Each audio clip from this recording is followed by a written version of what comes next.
3 তাসবিহ পরিমাণ সময় সতর খুলিয়া থাকা। কোনো ব্যক্তি যখন নামাজের মধ্যে প্রবেশ করবে, প্রবেশ করার পরে 3 তাসবিহ পরিমাণ, 3 তাসবিহ মানে সুবহানাল্লাহ সুবহানাল্লাহ সুবহানাল্লাহ, 3 বার সুবহানাল্লাহ বলার পরিমাণ হলো 3 তাসবিহ।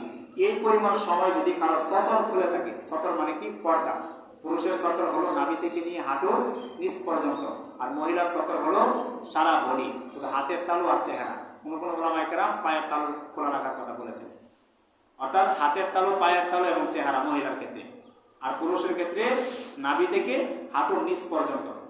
এর বাহিরে যদি নামাজরত অবস্থায় কোনো অঙ্গ 3 তাসবিহ পরিমাণ সময় খোলা থাকে, সুবহানাল্লাহ সুবহানাল্লাহ সুবহানাল্লাহ, এই যে এই পরিমাণ সময়, কথা 3 সেকেন্ড, আপনি সাজদায় গেছেন, আপনার প্যান্টটা বা আপনার লুঙ্গিটা হাঁটুর উপরে উঠে পড়ছে, বা আপনার প্যান্ট নাভির নিচে চলে গেছে, আর এটা 3 তাসবিহ পরিমাণ হইল সুবহানাল্লাহ সুবহানাল্লাহ সুবহানাল্লাহ। এই পরিমাণ সময় যদি এর ভিতরে যদি আপনি আপনার সেই সতরটাকে না ডাকেন, আবৃত না করেন, তাহলে আপনার নামাজ শেষ, নতুন করে আবার নামাজ পড়তে হবে।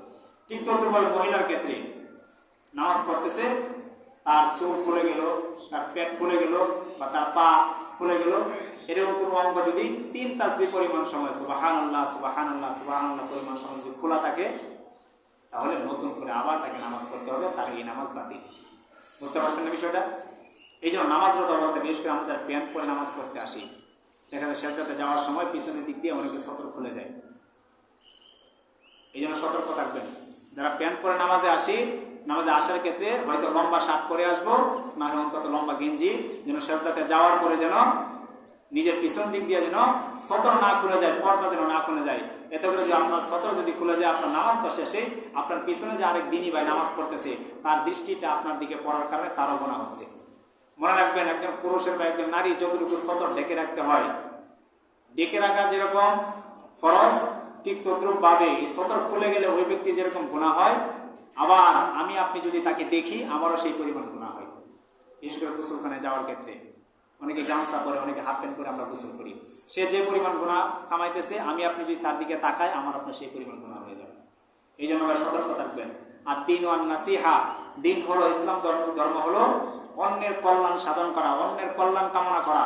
সুতরাং আপনি প্যান্ট পরে, আপনি হাফ প্যান্ট পরে, আপনি গোসলখানার মধ্যে একা একই গোসল করেন, সমস্যা নেই, কিন্তু পাবলিক প্লেসে যেখানে 10 জন 5 জন 20 জন মানুষ গোসল করে, সেখানে আপনি গেলেন গোসল করতে, এভাবে আপনি নিজেও গুনাহ করতেছেন, আরেকজন বাইকে গুনাহ করতে আপনি বাধ্য করতেছেন। সুতরাং এটা কখনো করা যাবে না। তো মোহতারাম হাজরিন, নামাজ ভেঙে যাওয়ার 19টা কারণের মধ্যে এটা ছিল 9 নম্বর কারণ, 3 তাসবিহ পরিমাণ সময় সতর খুলে থাকা। এর ভিতরে যদি কোনো ব্যক্তি সতর্কে না ডাকে, তাহলে তার নামাজ ভেঙে যাবে, নতুন করে আবার নামাজ পড়তে হবে।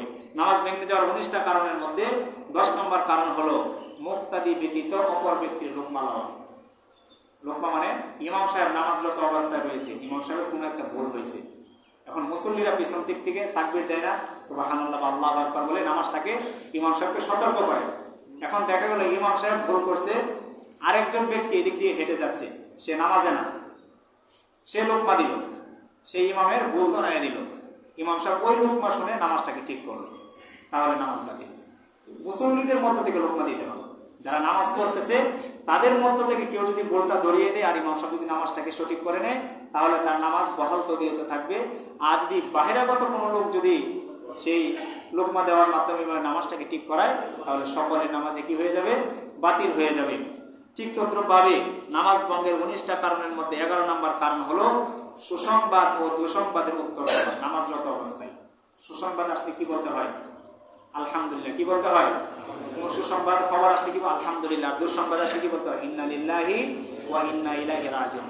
কথার কথা, নামাজরত অবস্থায় আছেন, কেউ পিছন থেকে বললো ভাই আপনার ছেলে সন্তান হয়েছে, আর নামাজরত অবস্থা বললেন আলহামদুলিল্লাহ, নামাজ আছে না গেছে? অথবা মৃত্যুর খবর আসলো, আপনি বলে উঠুন ইন্না লিল্লাহি ওয়া ইন্না ইলাইহি রাজিউন। নামাজরত অবস্থায় সুসংবাদ দুঃসংবাদ কোনো কিছুরই উত্তর দেওয়া যাবে না, তাহলে নামাজ কি হবে? ভেঙে যাবে। ঠিক তদ্রুপভাবে 12 নম্বর, নাপাক জায়গায় সেজদা করা, গরুর গোয়ালে বা রাস্তার পাশে মানুষ যেখানে প্রস্রাব করে ওই জায়গায়, বা এরকম যে জায়গাটা নাপাকের চিহ্ন দেখা যাচ্ছে, নাপাকের ঘ্রাণ আসতেছে, ওই সমস্ত জায়গার মধ্যে যদি কেউ সেজদা করে, সেখানে নামাজ পড়ে, তাহলে নামাজটা ভেঙে যাবে, নতুন করে আবার নামাজ পড়তে হবে। ঠিক 13 নম্বর, কিবলার দিক হইতে সিনা ঘুরিয়ে যাওয়া। আমরা কোন দিকে ফিরে নামাজ পড়ি? কেবলার দিকে ফিরে। আমাদের দেশ থেকে কেবলা কোন দিকে? পশ্চিম দিকে। তো পশ্চিম দিকে ফিরে যখন আমরা নামাজ পড়ি, যদি কোনো কারণবশত আমাদের সেই সিনাটা, এই বুকটা যদি ক্যাবলার দিক থেকে ডানে বামে সরে যায়, তাহলে নামাজ ভেঙে যাবে।